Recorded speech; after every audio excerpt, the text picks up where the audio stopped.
Bienvenidos a la Liga del Código, un podcast de developers para developers. Este es el episodio número 44, en el cual Tomás Vera nos habla de estructura de datos, específicamente de varios tipos de datos abstractos, como son containers y diccionarios. Explicaremos aspectos importantes de los arreglos, listas enlazadas, stacks, queues y más. Disfruten.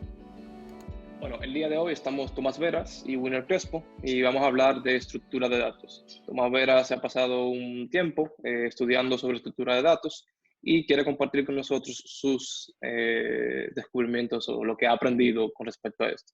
¿Verdad, Tomás? Sí, Bueno, vamos para allá. Este va a ser un vamos. episodio interesante. Vamos a tratar de hacerlo técnico, pero suficientemente sencillo como para quien nos escucha solamente entienda lo que estamos diciendo. Estructura de datos es un tema que si tú empezaste a programar por tu cuenta porque querías hacer una aplicación móvil o una página web, muy probablemente tú no tienes ni idea de qué estamos hablando. Pero No, si tú fuiste a la universidad y estudiaste algo relacionado con software, muy probablemente tú tienes cierta idea de qué estamos hablando. Y es uno de los temas que son bastante fundamentales, son básicos para el desarrollo de software, pero que lamentable o quizá por buena fortuna no utilizamos en el día a día tan frecuentemente. Pero especialmente cuando estamos buscando trabajo, es algo que siempre te van a requerir. Así que nada, aquí tenemos a Tomás que nos va a dar las luces, como decimos en RD, que nos va a enseñar cuáles son las cosas que tenemos que aprender acerca de estructura de datos. sí. Para empezar, voy a compartir una pequeña presentación ahí. Así que quienes nos están viendo deberían estar viendo una presentación ahora mismo. Y como bien hablaste, estamos en el 2020 y ¿por qué estaríamos hablando de estructura de datos? Algo que yo leí muy interesante en uno de los libros que estoy utilizando para estudiar es que cuando tú cambias la estructura de datos de un programa que es lento, es similar a tú cambiarle o hacerle un trasplante de órgano a un paciente que tiene una enfermedad. Lo que quiere decir es que si tuviéramos algunas situaciones en el trabajo donde nos encontráramos con un problema que tenemos que optimizar, posiblemente en estructura de datos está la clave para la mejora que vamos a hacer. ¿En qué nos vamos a enfocar hoy? Vamos a enfocarnos en dos cosas para tratar de mantener este episodio digerible y para no abrumarnos demasiado. Vamos a enfocarnos en contenedores y diccionarios. Contenedores y diccionarios son dos eh, tipos de datos abstractos. Le llaman abstract data types en inglés. Esos tipos de datos abstractos, ¿qué quieren decir? Que son una forma de ver algunos objetos en computación. Los dos que vamos a ver hoy son los containers, que son contenedores, y los dictionaries, que son diccionarios. Los contenedores es una estructura de datos que te permite almacenar información y obtenerla, independiente de su contenido. Y los diccionarios es una estructura que te permite obtener cierta información, pero es acorde a su contenido. Entonces tú mencionas que hoy nos vamos a enfocar en containers y diccionarios. Eso quiere decir que hay Sí, otras estructuras de datos que tú no vas a mencionar. Tú puedes por lo menos sí, decir cuáles son algunas de esas que sí, existen. sí.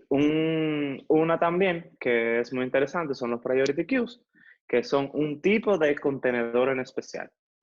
Fíjate que cuando hablamos de contenedores dijimos que te permite almacenar eh, información y obtenerla independiente a su contenido. Entonces, cuando vemos un priority queue, que lo vamos a hablar después, posiblemente en otro episodio, hablamos de un tipo de dato que es un...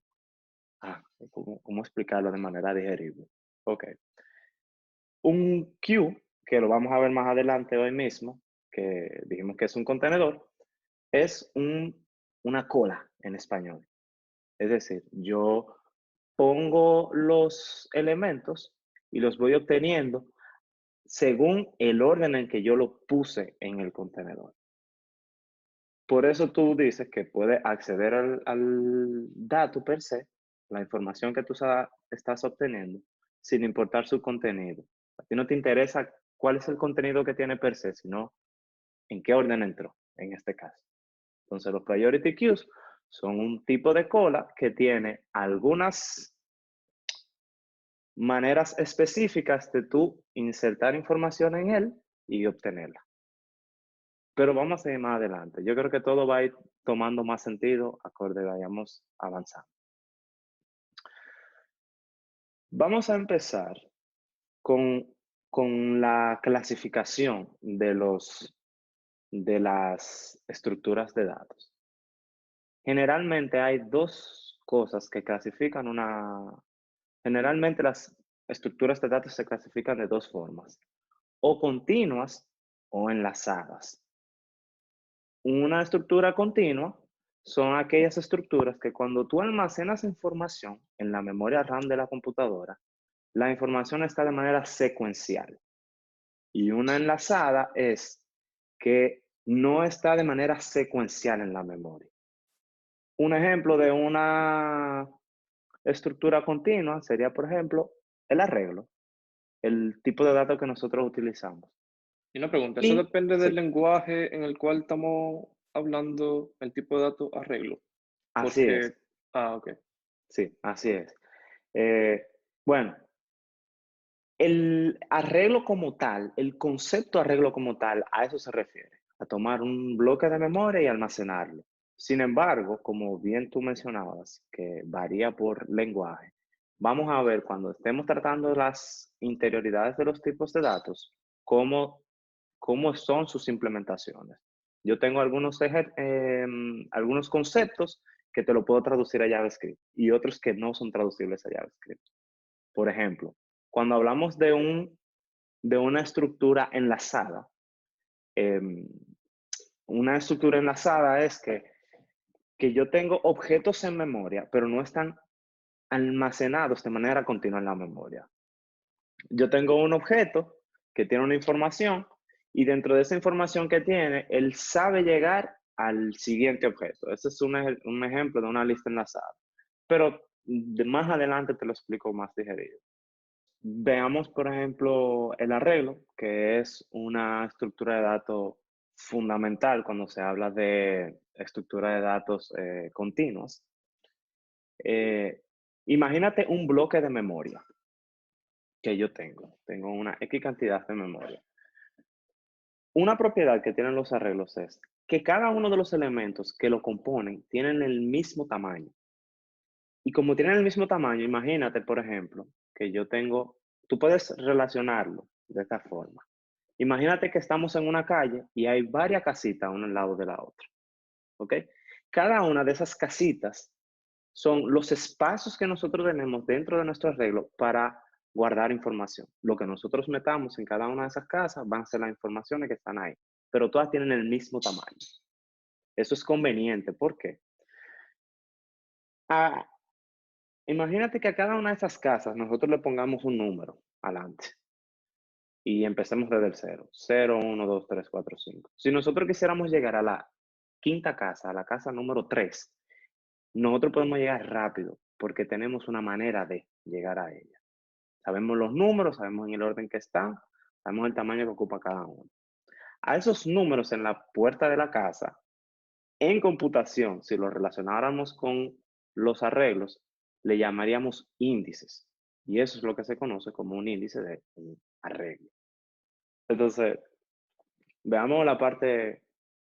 ¿Tú has visto la película El bueno, el malo y el feo? Tenemos esas mismas tres cosas con los arreglos.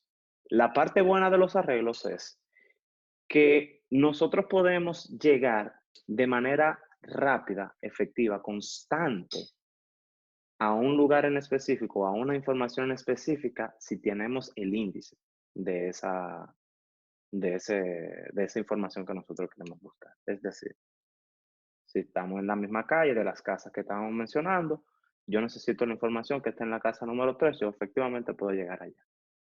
Otra cosa que tenemos buena dentro de los arreglos es la efectividad del espacio. ¿Y por qué se dice efectividad del espacio? Porque entre una casa y otra no hay absolutamente nada. Es decir, entre un elemento y otro no hay absolutamente nada. Si yo tengo 10 elementos que pesan 16 megabytes, yo voy a tener un arreglo de 160 megabytes. No necesito absolutamente más nada para poder organizarlo. ¿Me entiendes? Y algo que se llama memory locality en inglés, que es como la efectividad de cómo tú ubicarte en la memoria. Eso es una gran ventaja que tienen los arreglos. El hecho de que sea continuo permite que se pueda hacer caché de eso más fácil. Si nosotros tuviéramos la información dispersa en diferentes partes de la memoria, yo debería de tener un proceso mucho más sofisticado para poder hacerle caché a esa información. Por tanto, es mucho más efectivo eh, hacer caché cuando está todo junto. Esa es la gran ventaja. Y por eso se aprecia lo que se llama memory locality de los arreglos. La parte negativa es, o el feo de la película, no, el malo de la película, sería que tú no puedes ajustar el tamaño del arreglo a mitad de la ejecución. Es decir, si yo sabía que iba a tener 10 o 10 cosas que me están tomando 16 bits cada uno, yo sé que son 160 bits que necesito en mi arreglo. Y desde que yo lo pido a la memoria, desde que mi programa le pide al sistema operativo memoria, ya yo sé qué tanta necesito.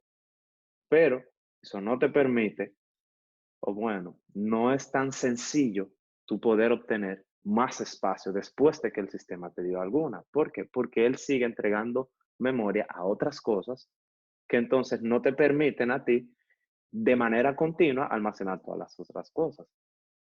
Por ejemplo, Imagino si que para ya... poder Ujú. lograrlo, el sistema operativo necesita encontrar un espacio del tamaño, del nuevo tamaño del arreglo que tú quieres crear para poder ponerlo continuo. Y eso puede ser difícil en ese momento del programa. Entonces entramos a la parte fea, al feo. Hay algo que se llama Dynamics Arrays. Si nosotros lo estuviéramos comparando, por ejemplo, a cómo funciona JavaScript, yéndonos a la implementación per se, cada quien implementa la estructura de datos arreglo a su manera. Por ejemplo, en C++, tú cuando instancias un arreglo de un tamaño fijo, ya tú no puedes simplemente decir, ya este arreglo que tenía 10 posiciones, ahora yo lo necesito de 15 o lo necesito de 12. No, tú tienes que pedir ahora otro arreglo. Y entonces el sistema operativo te va a dar otro bloque de memoria del tamaño nuevo que estás pidiendo. Pero ¿qué pasa con toda tu información? Tú tienes que irla pasando. Ujú. Entonces, a esa operación que nosotros hicimos, ese proceso que nosotros hicimos de pedir otro bloque de memoria y de pasar toda la información que teníamos en nuestro arreglo a nuestro nuevo arreglo, se le llaman arreglos dinámicos. Y esa es una de las maneras que trabaja JavaScript. Los arreglos dinámicos son interesantes. Vamos a ver un poquito más de ellos. Ellos, de la manera que funcionan es que ellos inician sin tomar espacio. Cuando tú le pones el primer elemento, entonces ellos piden un arreglo del tamaño de ese primer elemento. Cuando le piden el segundo, va a pedir un arreglo del doble de ese tamaño. Cuando vas a insertar el tercero, él tiene un espacio porque el doble de los primeros dos era de 4. Y cuando llega a 4, entonces va a volver a pedir el doble. Y entonces va a pasar a tener 8 posiciones, luego va a pasar a tener 16 posiciones, luego 32 posiciones y así sucesivamente. Entonces tú dirás, ¿qué tan conveniente es tener algo que me está gastando tantos recursos, entre comillas, de tanta movedera de, Datos. de datos, ¿verdad? Bueno, es interesante porque si tú te pones a pensar qué tanto se mueve un elemento, tú sabes que el primer elemento va a moverse cuando llegue a 2, luego cuando llegue a 4, luego cuando llegue a 8, luego cuando llegue a 16. Es decir, es de una manera, vamos a decir, 2 a la n veces, ¿verdad? Si tú lo miras de otra forma, tú tienes un arreglo de un tamaño X, la mitad de ese elemento, de ese arreglo fue que se movió, que fue la última vez que tú lo achicaste. Ujú. Entonces, la mitad se movió como máximo una vez. La otra mitad se movió una vez, ¿verdad? La cuarta parte de ese arreglo se movió 2 veces. La tercera parte de ese arreglo se movió, no, la cuarta La- parte de ese arreglo se movió 3 veces. Y así sucesivamente. Si nosotros promediáramos eso, ese proceso, en promedio, todos los elementos se van a mover 2 veces el tamaño del arreglo. ok. Entonces, si nosotros viéramos, o sea, habláramos en términos de complejidad técnica, eso es un Big O lineal, es un Big O de n. Y ese es el mismo procesamiento que tú necesitas para trabajar con un arreglo regular. Por eso, aunque es feo, vamos a decir, el arreglo dinámico, por dentro de administrar, es igual de conveniente que un arreglo convencional. ¿Sabes? Cuando tú mencionaste las implementaciones de los arreglos que pueden crecer su tamaño durante tu programa va ejecutándose, yo pensé que en verdad esas implementaciones iban a ser más bien eh, listas enlazadas, de manera que en vez de tener que ir creciendo el arreglo al doble de su tamaño cada vez que se necesita más espacio, es simplemente ubicar el nuevo dato en algún sitio en la memoria y tener un enlace hacia ese, y igual el próximo, el próximo, el próximo. Sí. Sería interesante eso. Sin embargo, pasará lo siguiente. Cuando tú, lo primero es que no lo vas a poder guardar en caché tan fácil, porque entonces tendrías que guardar los bloques. Y segundo es que pierdes el tema del índice. ¿Cómo funcionan los índices? Ah, claro, ¿verdad? Claro. ¿Cómo Claro, porque el funcionan los índice, tú, índices tú lo por que vas a dentro? decir Sí. es, el arreglo está ubicado en tal parte de la memoria y ahora yo quiero la posición número 5 de eso. Es totalmente fácil de ahí buscarlo. Mientras que Mm, si yo hago si se hace lo que yo mencioné de que sea una lista enlazada, entonces sería, yo quiero la posición 5 de esa lista, yo tengo que ir atravesando uno por uno hasta llegar al quinto para poder sacarlo, que es mucho exactamente, más costoso. Ok, es verdad. exactamente. Sí. Es interesante cómo funcionan los índices por dentro. Es que es súper, súper vulgar la operación que él ejecuta. Él dice, ¿dónde empieza mi arreglo? Ok, mi arreglo empieza en tal posición en la memoria. ¿De qué tamaño son los ítems? Los ítems son de 2 megas cada uno. Ok, yo quiero la posición 10, estoy en tal posición, lo multiplico por 10 y dame el ítem que está en esa dirección. Exacto. En esa dirección con 10 megas. En esa dirección, los próximos 10 megas dame, exactamente. Entonces, si tú le metes como si tú lo cortas por el medio, él te va a dar un dato que realmente no pertenece a esa red. Totalmente válido. Mm. Así que funciona. Y hablando de eso, ¿qué te parece si hablamos de las estructuras que son enlazadas? Para entender cómo funcionan las estructuras que son enlazadas, lo primero que tenemos que saber es un término que se conoce como puntero. Y un puntero es aquella cosa que representa una dirección de un lugar en la memoria. Es decir, si nosotros lo fuéramos a comparar con la vida real, eh, ya que tenemos ejemplos de la vida real para relacionar una cosa abstracta, un- una manera de ver un puntero es como tu teléfono. Cuando yo te llamo por teléfono, es algo que el teléfono no es nada, pero para mí simboliza cómo yo te ubico a ti, El número de teléfono, tú dices. el número de teléfono. Exactamente. Entonces, similar en la computación, un puntero es simplemente como si fuera algo que te dice, mira, tal espacio en la memoria. Igual que la Ya, dirección de la casa. Tú vives en sí, la calle 1 número 5. Ya yo sé que si yo voy a la calle correcto. 1 número 5, toma vive ahí. Exactamente, exactamente. La sintaxis de los punteros varía mucho por lenguaje. Hay lenguajes que ni siquiera manejan punteros. Un ejemplo de eso es JavaScript. Cuando tú JavaScript dices que no lo maneja, maneja es que el programador no tiene que tener eso pendiente y el lenguaje lo hace dentro de su implementación o que no lo usa a rol. lo que te digo que no es parte de su sintaxis Exacto, al exacto. momento de programar. Si yo lo fuera a compararlos con, si yo fuera a comparar los punteros, por ejemplo, con C++, la sintaxis de C++ es un asterisco. Entonces, si yo tengo los enteros, por ejemplo, en JavaScript, en C++, tú lo especificas, tú le dices que es tipo int. Si tú pones que es tipo int asterisco, lo que estás diciendo es que lo que vas a almacenar en esa variable es la dirección a un entero, es decir, la dirección a un espacio de, creo que son 16 bits, Ujú. lo que No, toman un entero en C++. y no el valor, sino la dirección. No el valor, es su dirección. Entonces, como ya yo sé eso, vamos a decir, yo sé que cuando vaya a esa dirección, lo que tengo que tomar son los 16 bits que le siguen a esa posición que me dijo el puntero.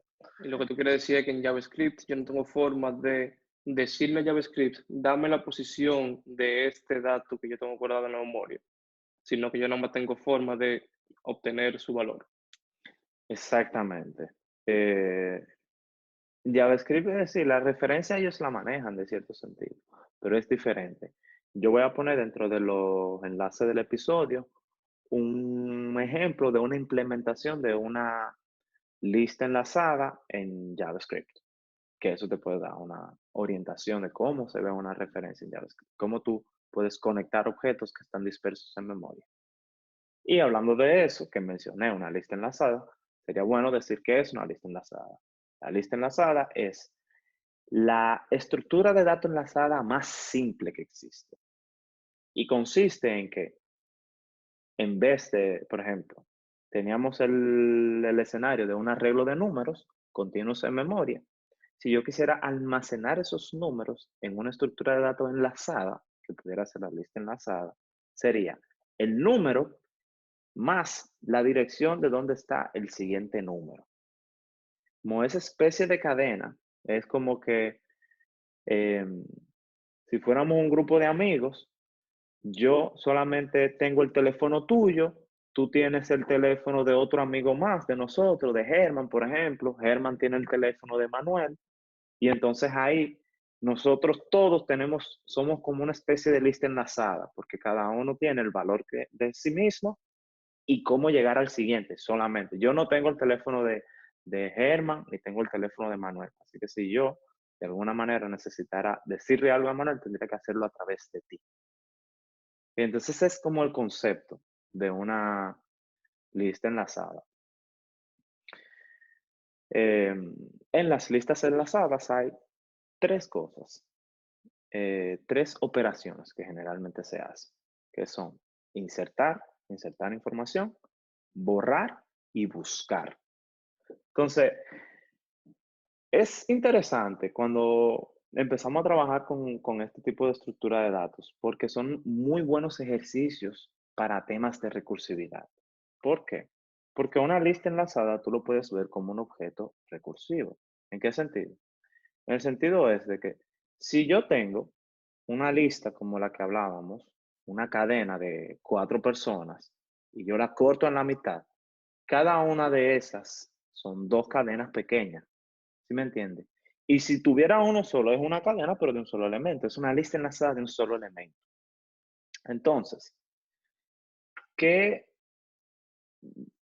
ventaja tiene eso? Que si tú tienes, como cada elemento per se es una lista enlazada, si tú haces una operación que aplique para él, va a aplicar para la lista completa. Por ejemplo, si yo fuera a buscar en mi lista enlazada, que es una de las tres operaciones, la manera de yo decir si el elemento es parte o no de la lista enlazada es simplemente ver, ¿es a mí que me buscan? No, pues entonces yo se lo paso a Winner. Y ya. El hecho de yo hacer esa sencilla operación ya hace que sea recursiva. ¿Por qué? Porque Winner va a hacer lo mismo. Winner va a agarrar, ¿es a mí que me están buscando? No, pásalo para adelante. Yo se lo paso a Manuel. Yo se lo paso a Germán. Y así sucesivamente. Entonces, con eso en mente, tú puedes hacer de manera recursiva la definición de una búsqueda dentro de una lista enlazada. Igual, si tal vez es complicado de imaginártelo, solo con escuchar lo que nosotros estamos explicando, mírate en la descripción el enlace que te va a llevar a la implementación y así va a tener más sentido. Mientras tanto, sígueme la idea. Cuando nosotros estábamos buscando en una lista enlazada, como ves que hay que ir saltando de una en una, el proceso, si fuéramos a categorizarlo con respecto al análisis sintóptico de ese algoritmo, el proceso es en un big O de N, porque en el peor de los casos yo tengo que recorrer toda la lista, cada uno de los elementos de la lista para encontrar el que yo estoy buscando. Para insertar, que es simplemente agregar un objeto nuevo a la lista, yo lo puedo hacer en un big O de una. ¿Por qué? Porque es una operación inmediata. Como ya yo sé que un elemento de manera individual es una lista, si lo pienso de manera recursiva, es una lista. Yo puedo simplemente decir, este elemento tiene tal valor y él está apuntando al primer elemento de la lista que ya existía. Y de esa manera ya la agregué. Como yo no tengo que cumplir con algún orden en específico, yo no tengo que recorrer la lista completa. Si habláramos de las propiedades per se de la lista. La operación de eliminar es un poquito más incómoda porque hay que tener en cuenta que al yo eliminar a una persona dentro de la lista, si teníamos la lista de que estoy yo sé cómo llegar a ti, tú sabes cómo llegar a Germán y Germán sabe cómo llegar a Manuel. Si quisiéramos sacar a Manuel de la lista, a Germán de la lista, tenemos que mantener una forma de cómo llegar a Manuel. Entonces, ahí entra algo que es que tú tienes que conocer quién es el que sabe llegar hacia la persona que tú quieres eliminar de la lista. Y esa persona, ese concepto, se llama predecesor. El predecesor es el que está justo antes en la lista enlazada. Entonces, ¿cuál es la idea? La idea es que tú vas a hacer una búsqueda en tu lista hasta el predecesor. Y el predecesor, en vez de tener la manera de llegar al siguiente, que es el que tú vas a eliminar, va a tomar del siguiente hacia donde él está apuntando. La idea con eso es que la lista, si lo viéramos como en el ejemplo que teníamos, es que si tú sabes llegar a Germán y Germán sabe llegar a Manuel y queremos sacar a Germán de la lista, yo tengo que llegar hasta donde ti y tú tienes que de aquí en adelante llegar hasta donde Manuel. Entonces, como que tú tienes esa información antes de eliminarlo y luego tú lo eliminas y liberas ese espacio en la memoria. Con simplemente cambiar mi referencia de Germán a Manuel, ¿Germán queda eliminado o yo tengo que hacer algún otro proceso para eliminar a Germán? Depende de la implementación, depende del lenguaje que tú estés usando. Hay lenguajes que tienen cosas como el garbage collector, que son sistemas, que son operaciones donde después de que una memoria no se está utilizando, se elimina, se libera y se devuelve al sistema operativo. En en otros lenguajes, por ejemplo en C++, si tú dejaste de utilizar una memoria, un objeto en memoria, entonces tú tienes que devolvérselo al sistema operativo con un comando per se que es parte de la sintaxis. Bien, entonces ya que sabemos un poquito de una lista enlazada, por lo menos conocemos sus operaciones básicas, ¿qué te parece si lo comparamos? Si lo comparamos la lista enlazada con los arreglos. La ventaja de los arreglos es que no tiene que almacenar información adicional, como lo habíamos hablado antes. como él no le, ¿A como qué él te no refieres con tiene que información? saber, Ah, ok, ok. ajá, exacto. Bueno, lo que quería decir es que como él no tiene que saber cómo llegar a su siguiente, al valor que le continúa en en el arreglo, em, tú no tienes que almacenar esa información. Sin embargo, en la lista enlazada, los punteros tienen un espacio en memoria que tienen que ocupar, porque está bien que es una dirección que te está dando, pero esa dirección tiene un tamaño. Entonces, eso es algo que tú tienes que poner la junta cuando tú estás almacenando un nodo, que es como se llaman cada uno de los elementos de la lista. Entonces, en ese sentido, tiene un punto ahí los arreglos.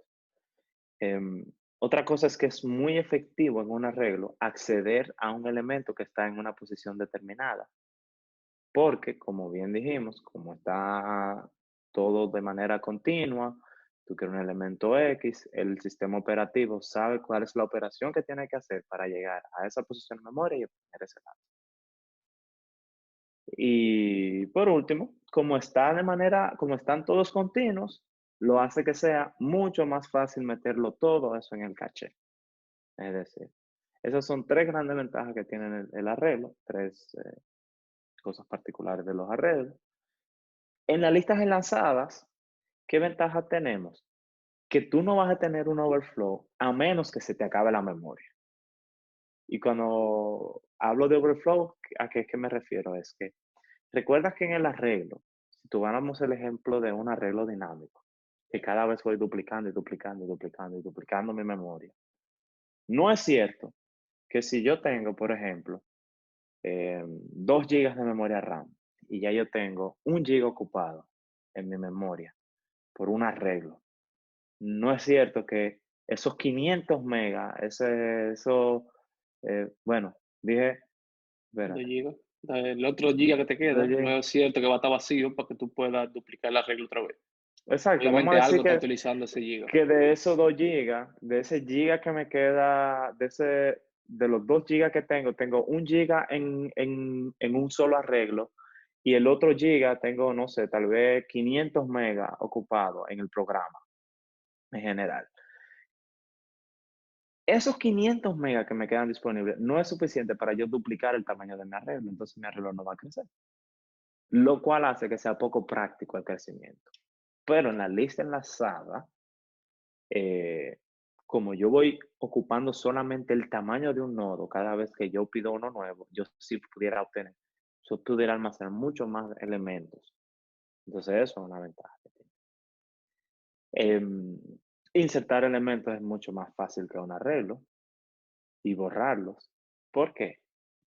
Ponte el escenario de que yo fuera a borrar un elemento de un arreglo. ¿Qué pasa con todos los elementos que estaban después de él? Si yo quiero que sean continuos los elementos, tengo que cada uno de esos elementos empezarlo a poner ahí, en la posición donde iban, Moverlo una posición atrás. moverle la posición atrás. Si yo tuviera un arreglo, por ejemplo, desordenado, fuera una operación mucho más sencilla, porque yo lo único que tengo que hacer es tomo el último elemento que tengo en ese arreglo y lo pongo en ese hueco que dejó. Y ahí lo hice de manera lineal.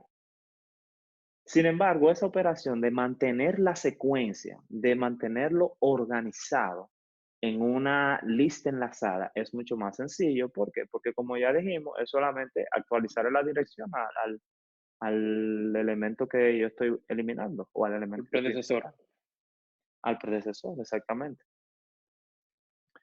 Y también cuando tenemos que los datos muy grandes que estamos almacenando, sea en el arreglo o en la lista enlazada, cuando son muy grandes los elementos, mover punteros es mucho más fácil en memoria.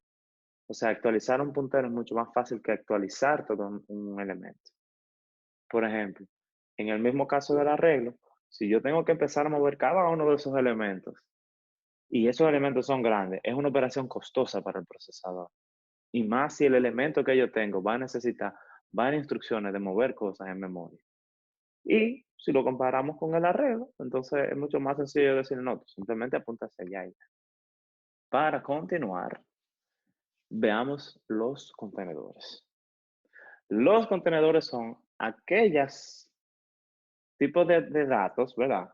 Que te permite, bueno, aquel objeto que te permite meter información y sacar información independiente del dato per se. Tú puedes usar un arreglo como un contenedor, sí. Ujú. Y tú puedes usar una lista enlazada como un contenedor, sí, es cierto. Y vamos a ver dos estructuras de datos ahora, que son los stacks y los queues. Y cómo ellos se verían si nosotros usáramos un arreglo.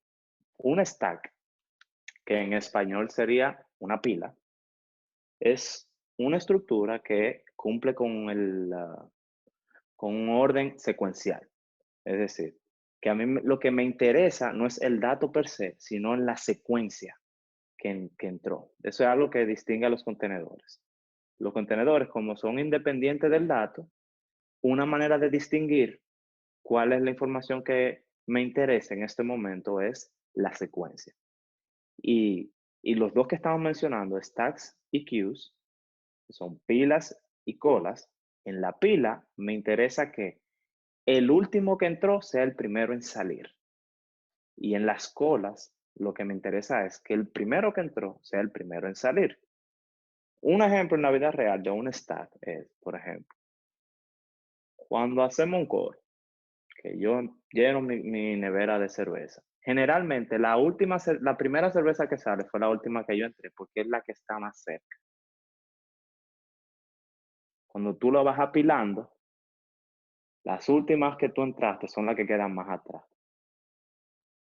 Entonces, eso, por ejemplo, es un stack.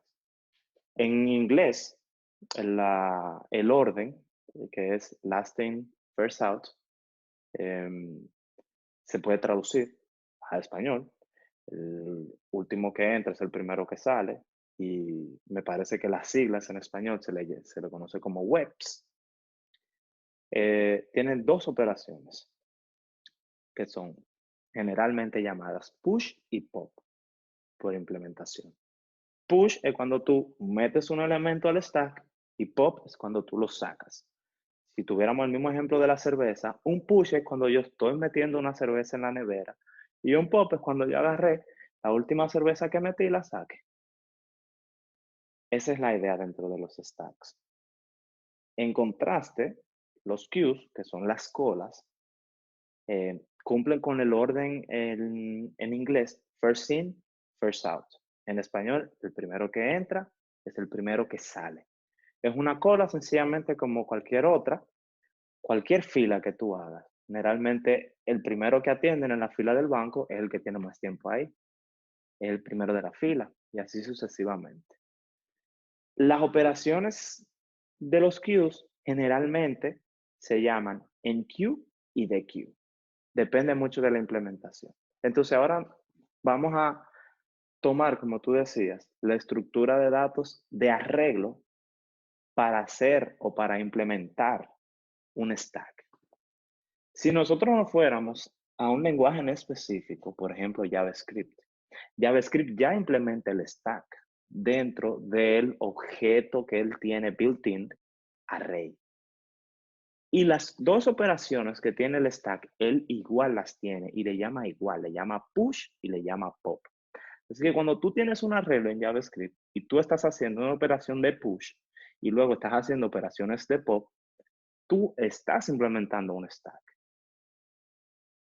Entonces por eso es que a veces es difícil o no es tan simple categorizar el arreglo como un contenedor. El stack es un contenedor y yo lo puedo implementar usando un arreglo.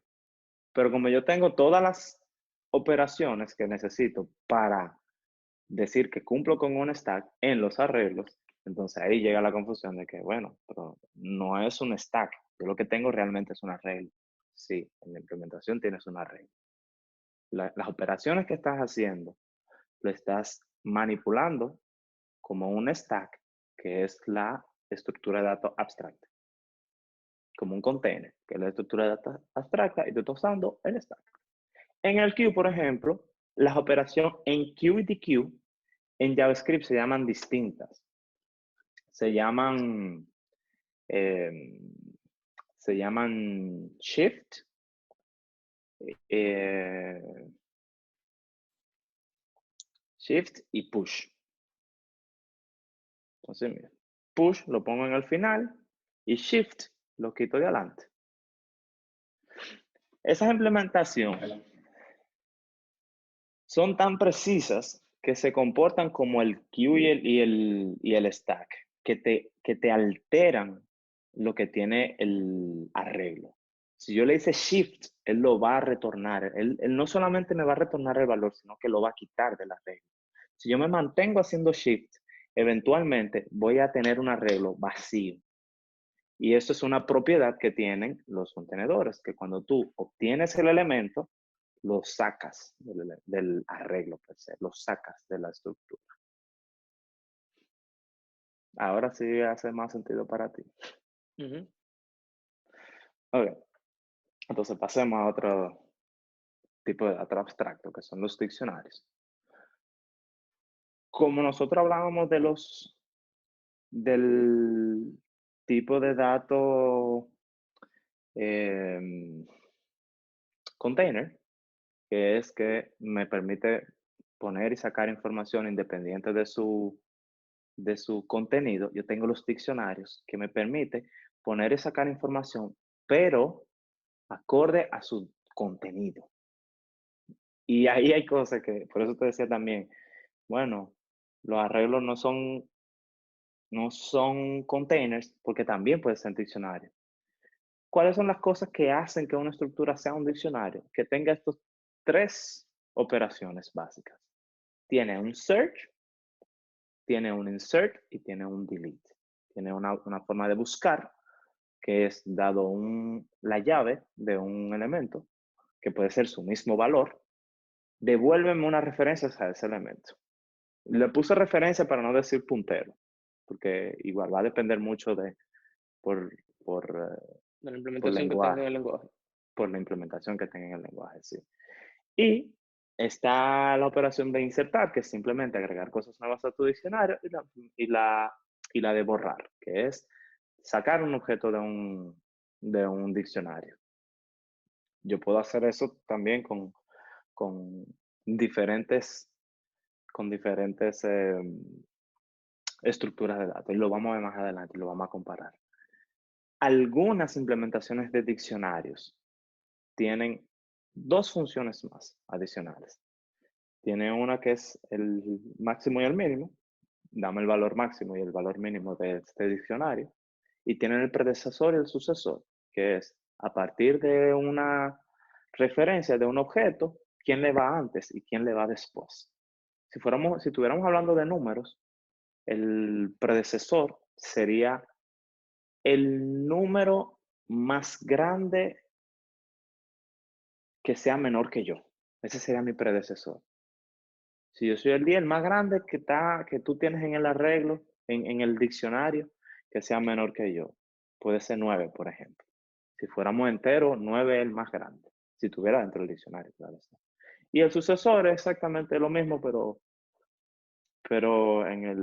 bueno, no es exactamente lo mismo, sino lo inverso de eso, que es el número más pequeño que sea más grande que yo. Si tuviera el 10, por ejemplo, el sucesor fuera el 11. Si el 11 fuera parte del diccionario, si estuviera dentro del diccionario. Nítido, entonces, ya que tú explicaste los contenedores y explicaste los diccionarios, ¿tú puedes explicarnos un poquito mejor la diferencia entre uno y el otro? Sí, la idea de uno y el otro es que tienen objetivos distintos. El objetivo de un contenedor es obtener un dato independiente de su contenido. Vamos a decirlo, como tener un registro o algo de lo que yo almacené independiente de su contenido. Sin embargo, en los diccionarios, yo lo que voy a obtener es respecto a su contenido. Por ejemplo, los casos que poníamos de los queues, que son unas colas, a mí no me importa per se, quién es la persona que está en la cola, si tuviéramos la fila del banco, sino en el orden que llegó. Eso es lo único que me interesa. Entonces tú abstraes la importancia de conocer contenido de la data, porque lo que te interesa es el orden. Eso es algo que distingue a los contenedores. En un diccionario per se, en contraste, es que lo que me interesa es obtener el dato basado en su contenido. Si estuviéramos hablando, no sé, de las bolas del bingo y yo saco una de la funda, yo estoy buscando este número per se que acabo de sacar de la funda. A mí sí me interesa el tipo de dato, aunque ese no sería el mejor ejemplo. O sea, a ti no te importa cómo está organizado, a ti no te importa cuál sale primero, cuál entró primero, cuál sale de último, cuál No, sale de primero. A ti lo que te interesa es buscar el contenido específico lo que me en interesa es el esa... contenido. Ajá, Exactamente. Bueno, si nosotros lo comparáramos con un diccionario real, con un libro, con el libro del diccionario, lo que yo estoy buscando dentro del diccionario son referencias o descripciones de cosas, ¿verdad? Entonces, si yo quiero la referencia de que es una bandera, pues entonces yo voy, busco en la B, en la A, bandera, eso es tal cosa. Entonces, si estaba dentro de mi diccionario, lo voy a devolver. Entonces, esa es la diferencia. A mí Ok, no me entiendo. importa que tú mañana me pongas una nueva definición de una palabra. No me importa saber en qué orden tú la pusiste, la palabra, sino me importa que esté ahí y que yo pueda llegar a él de manera rápida, de manera efectiva. Ok, Entonces, esa es la diferencia de esos dos tipos de datos abstractos. interesante. ¿Hay algo más que tú quisieras mencionar con respecto a estos dos tipos de datos? Yo creo que no. En un futuro pudiéramos extender este episodio hablando un poco de cómo implementar estos tipos de datos abstractos que se pueden implementar con objetos, como arreglos, como listas enlazadas, y vamos a compararlos. Quizá Y también otros podemos tipos, hacer, sí, quizá también podemos hacer cosas más simples como, por ejemplo, tú mencionaste mucho lo del Big O, de tal cosa y tal cosa, pero no sí, necesariamente todo el mundo sabe lo que es el Big O. Quizá sí, pudiéramos hacer un episodio hablando de qué es el Big O, por qué se usa, cuál es la necesidad, sí, qué beneficio tiene, ese tipo de así cosas. es, Y quizá también así es. podemos hacer otros episodios que tengan que ver con una estructura de datos específica. Quizá podemos irnos más de lleno con respecto a los queues, por ejemplo. Podemos hablar de cómo implementarlo, de cuáles son los beneficios por encima de otros estructuras de datos, ese tipo de cosas. Así Pero eso es. ya dependerá de ustedes. Ustedes nos dirán si este episodio les gustó, si no fue demasiado técnico, si realmente se puede captar, se puede entender la idea que estamos tratando de expresar a través del episodio sin siquiera tener el video. Es decir, las personas que lo escucharon en Spotify, por ejemplo, déjennos saber si pudieron entender las ideas que Tomás estaba expresando para saber si estos temas le interesan y podemos seguir entonces abarcando un poquito más sobre esto. Tomás, muchísimas gracias por explicarnos lo que son estructuras de datos. Muy, muy interesante. Y nada, nos vemos la próxima. Hasta la próxima. Esto ha sido todo por hoy, esperamos que les haya gustado y les sea de ayuda. No olviden darnos su feedback en la plataforma que están utilizando para escucharnos. De igual manera, dejen en los comentarios o por nuestra cuenta de Twitter cualquier pregunta o tema que quieran que tratemos en un próximo episodio. Hasta la próxima semana.